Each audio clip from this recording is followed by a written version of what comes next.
নমস্কার বন্ধুরা, সবাইকে শখের রান্নাঘরে স্বাগত। আজকে আমি আপনাদের জন্য একটি ইউনিক বড়ার রেসিপি বা পাকোড়ার রেসিপি নিয়ে হাজির হয়েছি। আপনারা কে কে এভাবে নারকেলের বড়া খেয়েছেন অবশ্যই কমেন্টস করে জানাবেন। এর জন্য প্রথমে একটি নারকেল নিয়ে নিয়েছি। এখন নারকেলটিকে ভালোভাবে ভেঙে নেব। ভেঙে নারকেলটাকে কুড়িয়ে নেব।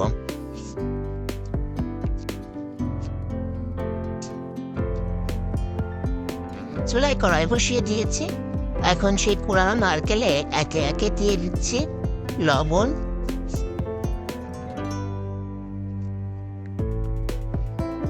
হলুদ গুঁড়ো,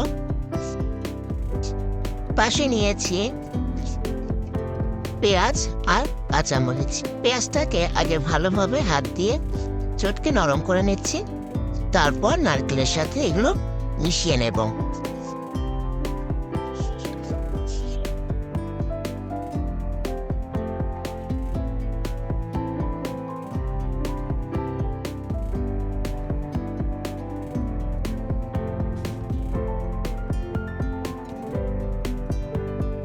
এখন দিয়ে দেব কিছু পরিমাণ বেসন। আপনারা চাইলে এটা সম্পূর্ণ বেসন বা চালের গুঁড়াতে তৈরি করতে পারেন।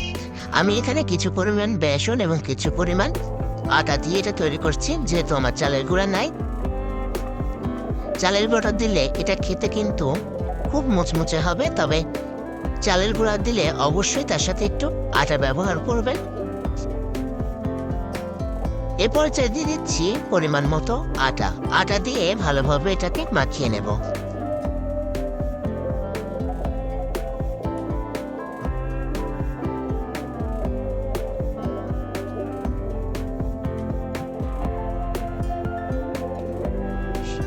মাখিয়ে নেওয়া হয়ে গেছে, এদিকে তেলও গরম হয়ে গেছে। এবার আমার পছন্দ অনুযায়ী আটার পরে করে আমি এই তেলের উপরে পাকোড়াগুলো দিয়ে দিচ্ছি।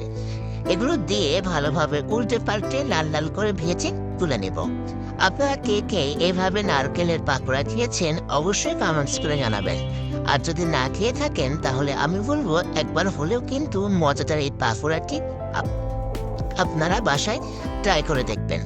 আশা করি আপনাদের কিন্তু অনেক ভালো লাগবে।